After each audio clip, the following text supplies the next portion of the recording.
Hello and welcome learners. This is the first part of Language Fundamental. In this video, we are discussing some important topics. So the first topic is identifiers and reserved words, and then we understand data types, and then we will understand the literal. So let's start with the first topic, which is identifiers. The name in Java program considered as identifier used for identification. It can be method name, class name, variable name. Let's understand with an example. So this is a class hello world. So let's find out how many identifiers are present in the class. So first identifier is hello world. The second is main. And the third one is string. After that args. Argument is also identifier.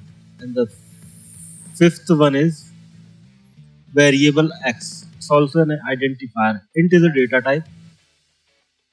The rules for defining Java identifiers.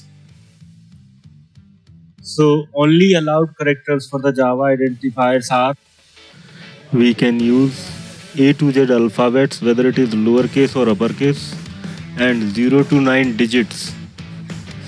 And special symbols are allowed only dollar and underscore, except these two special character dollar or underscore. None of the special characters are allowed in Java identifiers. Identifiers should not start with the digits. For examples, int 11 number is equal to 10. So this is not allowed in the Java identifiers. And Java identifiers are the case sensitive. So here we can understand with the examples. Hello world is a class in which we declare three variables: int, number, and the number is a small and capital letters. So these are the different three variable declare in three different type, but these are the same except in the case. So the Java identifiers are also case sensitive. There is no length limit of Java identifier, but it's not recommended to take too long identifiers. Right? Actually, it's a bad programming practice. And also, we cannot use reserved word for the Java identifiers. If we use, we will get the compile time error. All predefined Java class names and interface names can be used as an identifiers. So here we can understand this with an example. So here I am creating a class with the hello world name. Here I can take a variable int string is a class name which is present in java.lang package. So I am printing the string value and output. System.out.println is a syntax for Java for printing something on the console.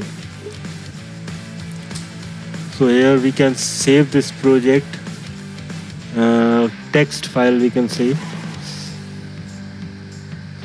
with the extension .java. So save.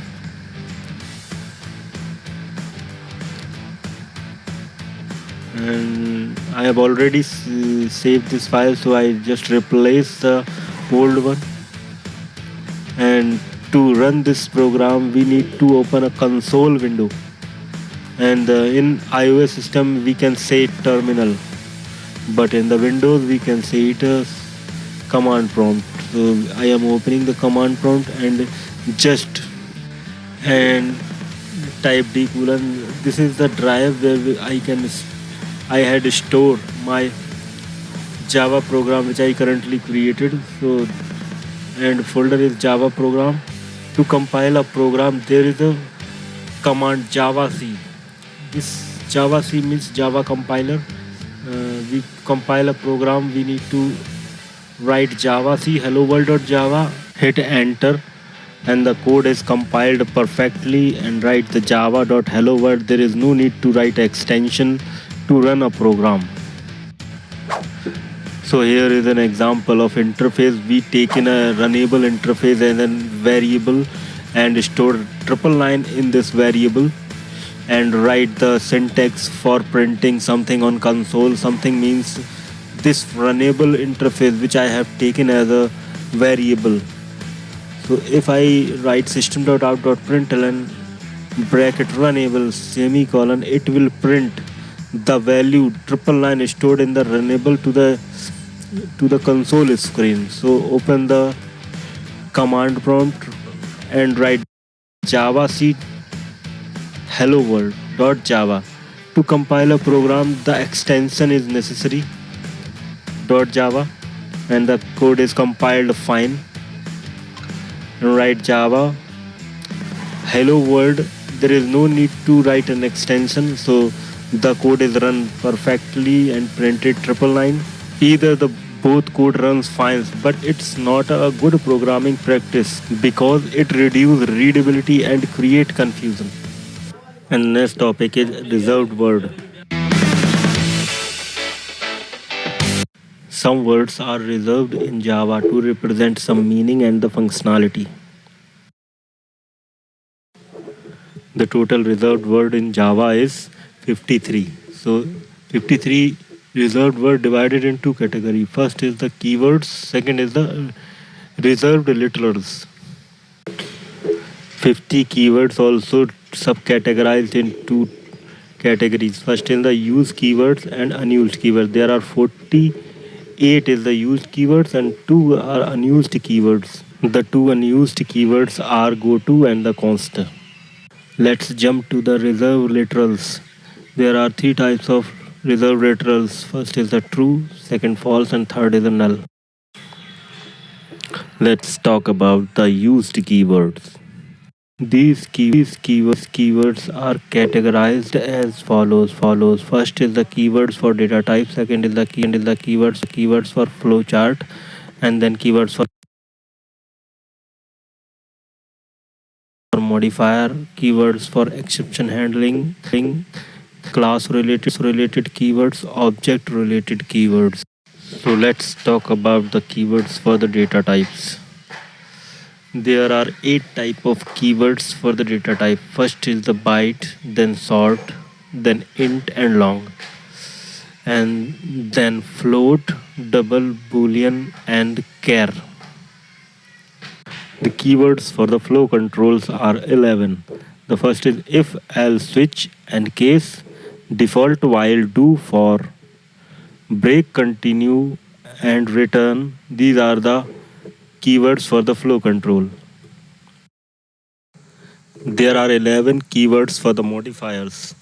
The first is public, private, protected, and static, final, abstract, serialized, native, strict, FOP, transient, and volatile. There are 6 type of keywords for the exception handling. First is the try, catch, finally, throw, throws, asserts. These are the 6 keywords for the exception handling.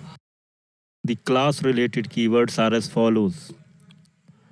The first is class, interface, extends, implements, package, and imports. These are the class related keywords.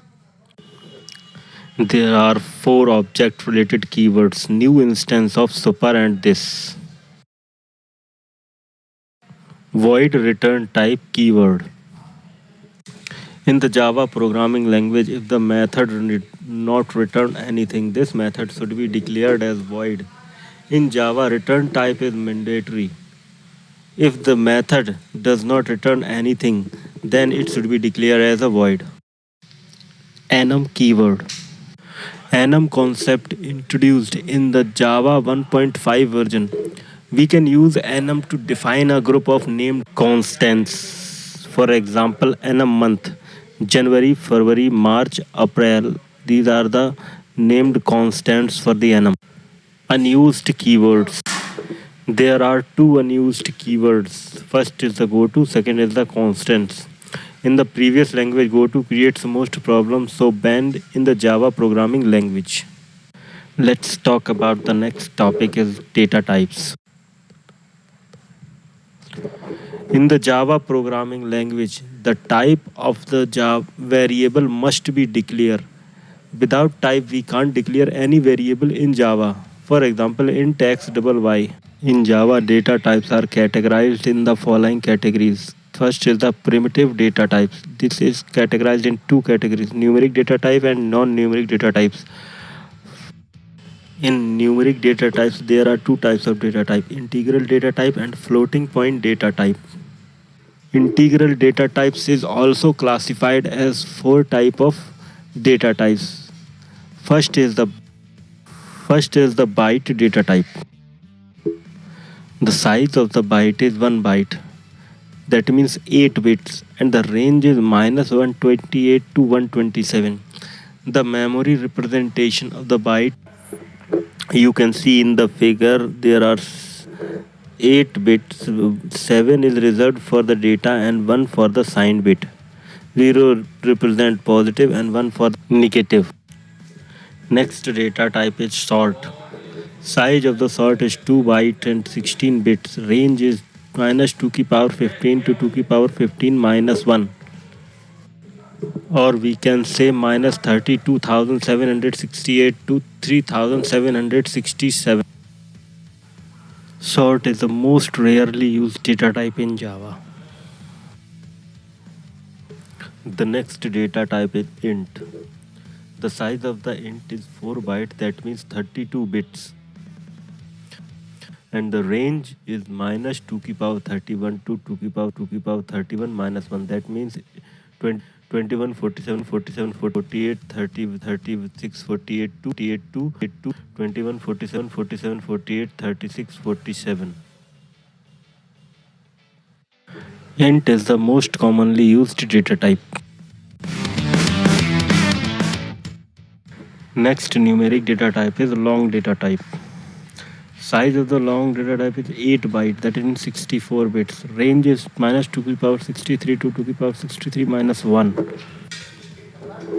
Long data type comes in the picture when the number of characters in the big file may exceeds in the range of int. Hence the return types of the length method is long, not int.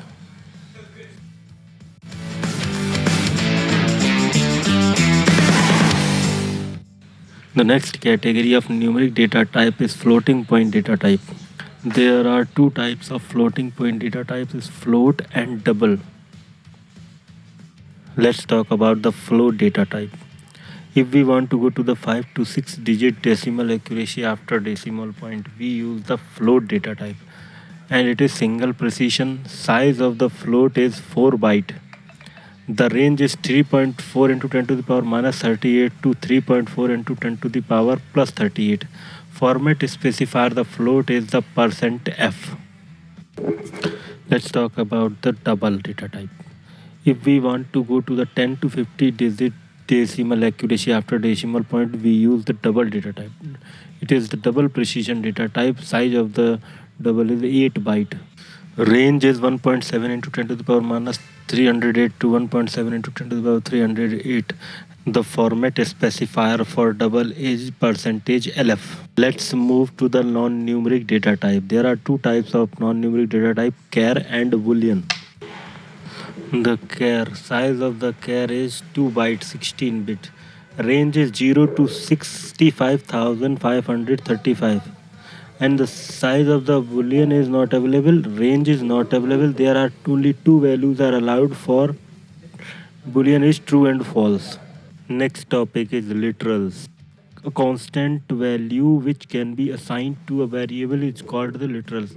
You can see in the example int x is equal to 10. The 10 value which is assigned to the variable x is called the literal. So it's enough for this video.